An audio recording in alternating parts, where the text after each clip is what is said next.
All right, so let's start with the big story that we are tracking on WION this hour. A renowned elections forecaster known for successfully having predicted the outcome of former American elections has released his prediction that the incumbent Vice President Kamala Harris will win against former President Donald Trump in the November election. Listen in. My prediction, based on the keys to the White House system, which has been right for 40 years, is that we are going to have a precedent-breaking president, that Kamala Harris will become the first woman president of the United States.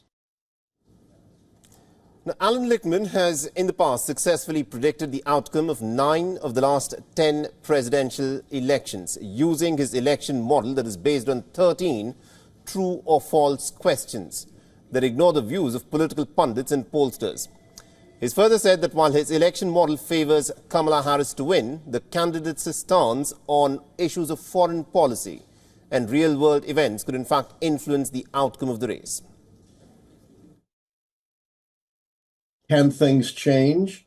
Of course. I can't predict what's going to happen in the world, and we have 2 fluid wars, but I've taken that into account in my call. Even if Harris lost both of my foreign military keys, failure and success, she still would be down only 5 keys, one short of the 6 keys that it takes to predict an incumbent party defeat.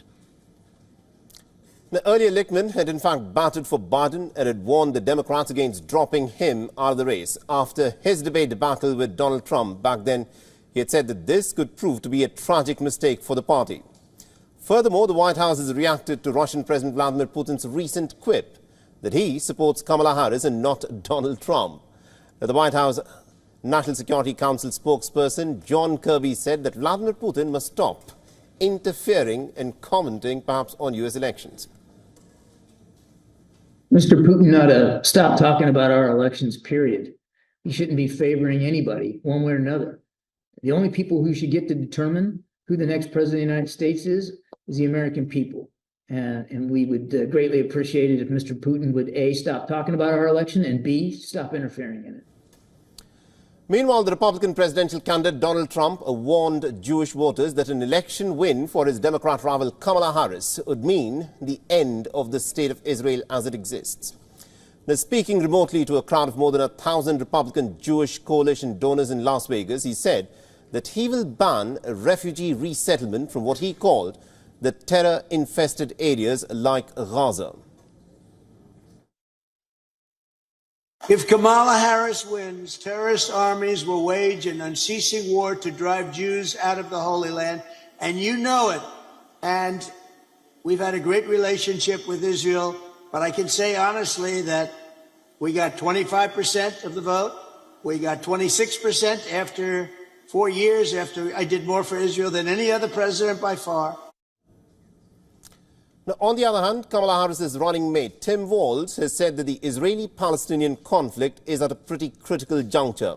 And this is the time for the Israeli Prime Minister Netanyahu to start moving in the direction of a 2-state solution. Now, Tim Walz was speaking to a radio broadcast about how Harris and Walz's administration would handle the situation in the Gaza Strip.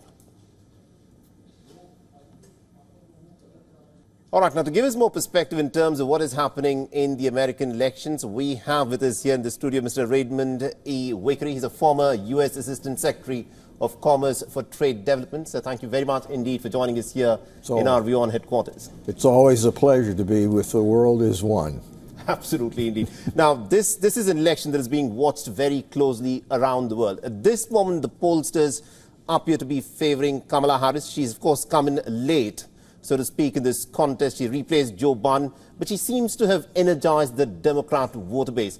But a lot of people are saying that this is going to be a difficult sort of a race for Kamala Harris because it's not a done deal yet. She'll have to maintain this lead and go on and win the elections on the 5th of November. What's your take on these pollsters who are saying that Kamala Harris has a lead at this moment? Well, I think, as you've said in the past, you look at polls not for absolute truth, but basically for entertainment. But the trends are all in the right direction. There is nobody that has taken a poll that doesn't show that Kamala Harris at the top of the ticket has increased 3 to 4% across the board. And if you look at the battleground states, you know we have a crazy system with an electoral college, but the so-called blue wall of Pennsylvania, Michigan, and Wisconsin seems to be holding up. And in all of the other swing states, except maybe Georgia, it's within the margin error, very close. So yes, it's trending that way, but there's still about 18% undecided at this point, and a lot can happen and can go either way. So nothing should be taken for granted, and it's going to be very close no matter what. Now, this is going to be interesting in terms of what is it that the American people vote for? Do they vote on their domestic issues? There is the issue of foreign policy, and also there's this issue of economics within America. The American economy seems to be growing, but a lot of people have come out and said that an average American voter has perhaps not felt the benefits of a growing American economy in the last 4 years under Joe Biden. And this is going to be a huge challenge for Kamala Harris to prove to her vote base and also for the undecided voters that she can turn things around economically for them. Has she so far outlined the policy that she would implement financially for the domestic audience within America? Well, there's no question in any great democracy, whether it be the U.S. or India or anywhere else, that when it comes time to go to the polls, with exceptions of absolute all-out war, the economic issues are paramount. In that regard, it seems to me that people have been very concerned about inflation, particularly for food and for housing. And in that regard, Kamala Harris has come out with an expansive program to show that you're going to be able to cut price gouging. She has a great proposal in regard to a $6,000 per new child credit, getting the child credit overall back up to where it was during the pandemic, $25,000 credit in regard to housing, and very importantly, to be able to continue to cap the cost of prescription drugs. Right.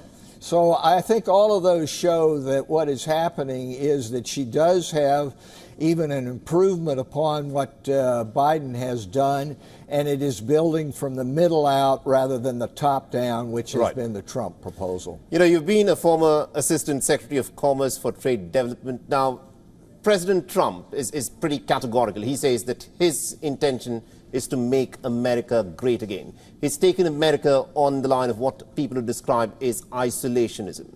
When Joe Biden came back, he said America is back and he wants to build links with the rest of the world. Now, looking forward, we still do not know who will be in charge of the White House post the 5th of November elections. How different do you think Kamala Harris would be from Donald Trump, provided either of them end up winning these elections? Well, I think it'll be very different. As a former Assistant Secretary in charge of Trade Development in the United States government, the kinds of proposals that have been put forward by former President Trump just do not work. He has proposed an across-the-board tariff of 10% on no matter how much of a friend you are, like enemy, or whether you're an enemy. You know, we tried that once before in the United States to build a tariff wall and have Fortress America. It was called the Smoot-Hawley tariff, and we tried that during the Depression, and it didn't work. It made things worse. The fact is that you have to have friend sourcing. You have to look at friends like India and see what you can do to shift supply chains from competitors like China to friends like India for growth. But the idea that foreign competition is bad across the board, that we're just going to be able to do things without interaction with India or anybody else, is a non-starter. Right. And that seems to be the Trump approach. It'll be very interesting to watch out for as to how things, of course, play out. Thank you very much indeed, Mr. Raymond Vickery, for joining us and getting us that perspective then. Thank you for having me. Thank you. For all the latest news, download the WION app and subscribe to our YouTube channel.